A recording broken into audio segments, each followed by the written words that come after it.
There's no better way for you to distinguish yourself as a top business leader in your area than to go to black tie events. I didn't say fundraiser. Black tie events attract the top businessmen in your area. And what happens at a black tie event? You sit at a table. And in America, we ask 2 questions. What are those 2 questions? What is your name? And what do you do? Depending on how well you want to do, particularly if you're starting a company, you need to work super hard. And I mean, if you do simple math, say like, okay, if somebody else is working 50 hours and you're working 100, you'll get twice as much done in the course of a year as the other company. Are these efforts that people are expending, are they resulting in a better product or service? And if they're not, stop those efforts. I get 24 hours a day just like Bill Gates. I get 24 hours a day just like Beyonce and Jay-Z. You get 24 hours a day, ladies and gentlemen. What do you do with your 24 hours? If you want your life to be successful, you will not let yourself do certain things because you're just no good at them. Once you get that picture down, then you can find the paths wherever the paths are. You're open-minded. Let me tell you something. I noticed right away at the black tie events, these were the successful people that I wanted to know. And I began to build leverage. I began to build a brand by building relationships with the top business people in my community because I was willing to go to black tie events. There's nothing more important you can do, business owner, than to buy you a tuxedo. Meditation is the biggest gift that I can give anyone. And I would say more than anything, it is whatever reason for success I've had. If you want to be a millionaire, you got to think like $1 million person. You can't fake this thing. Y'all hear what I'm saying? You got to be legit in this game. You can't fake it to the NBA. You got to be able to ball out. You got to be able to hoop. You got to be legit. And in business, it's the same way. You got to be legit. So take your money and get some information in your head, and then take some money and get access. If you can get past your ego barrier and you get past your blind spot barrier, you can accomplish anything because you also know you don't have to figure it out yourself. You can take in from other people the different ways to approach things in the best possible way. I give myself away and blessings come my way. In your community, be charitable.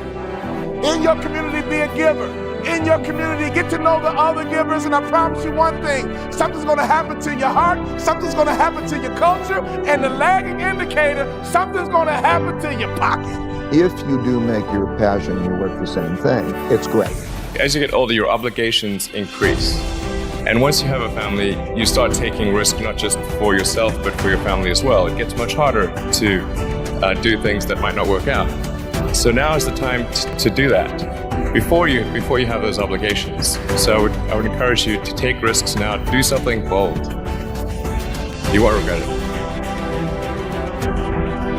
SpaceX's lack of experience, $1.6 billion, could compromise safety. Testified against commercial spaceflight. No, I wish they would come visit and see the hardware that was there. And I think that would change their mind. Yeah, those guys are heroes of mine. There are many more ways to fail than to succeed. For a rocket, there's like 1,000 ways a thing can fail and like one way it can work. You could have a lot of rocket failures. The first stage. Lift off of the Falcon 9 rocket. 4, 3, 2, 1. What I'm trying to do is to make a significant difference in spaceflight and help make spaceflight accessible to almost anyone. There need to be reasons to get up in the morning. You know, life can't just be about solving problems. Otherwise, what's the point? There's got to be things that people find inspiring and make life worth living. If somebody is doing something that is useful to the rest of society, I think that's a good thing. Like, it doesn't have to change the world. Like, if you're doing something that has high value to people, I think that's fine. Like, stuff doesn't need to change the world just to be good. Depending on how well you want to do, particularly if you're starting a company, you need to work super hard. And I mean, if you do simple math, say like, okay, if somebody else is working 50 hours and you're working 100, you'll get twice as much done in the course of a year as the other company. I am somewhat impulsive, and I don't really want to try to adhere to some CEO template. A natural human tendency is wishful thinking. A challenge for entrepreneurs is to say, well, what's the difference between really believing in your ideals and sticking to them versus pursuing some unrealistic dream, that is a really difficult thing to tell you. Can you tell the difference between those two things? I think certainly being focused on something that you're confident will have high value to someone else, and just being really rigorous in making that assessment. I think certainly extremely tenacious, and then just work like hell. I mean, you just have to put in, 80 to 100 hour weeks every week. I mean, I think it's like quite painful and difficult. So all those things improve the odds of success. I came to the conclusion that if we can advance the knowledge of the world, if we can do things that expand the scope and scale of consciousness, then we're better able to ask the right questions and become more enlightened, and that's really the only way forward. That's unreal. There's no such thing as writer's block. He said what that is performance anxiety that you've imposed on yourself because your expectations are too high. And he's like, just lower your standards. Lower your standards until you get started. In terms of patterns, we were talking about some of the things I've spotted. Meditation or journaling are performed by close to 100% of the people that I interviewed. What can I learn from the people I hate the most? Now, this does two things. It forces you to separate your morality from your search for effectiveness. Right. It also helps you to develop some degree of empathy. And those two are very powerful. So what can I learn from the people I hate most is a very, very useful practice. So I'll journal on that very often.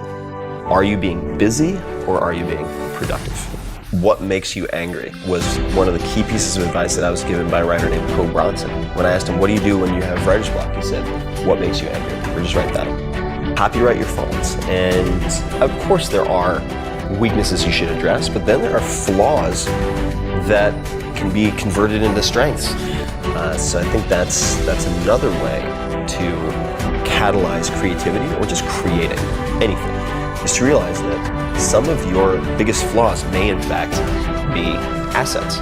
This is Derek's recommendation to his younger self, and really to any 20 or 30 something, but it applies to everybody, which is, in effect, you can do almost everything you want in life, but you can't do it at the same time. And if you can just dedicate yourself to one thing for even a year, and then the next thing for a year, you can do those 10 things. He said, when I start to get really stressed out, I just stop. Because I realize 95% is enough for getting almost all of the results that I want and making it sustainable. The impact that I want to have on the world right now would be creating a benevolent army of super learners who test the impossibles.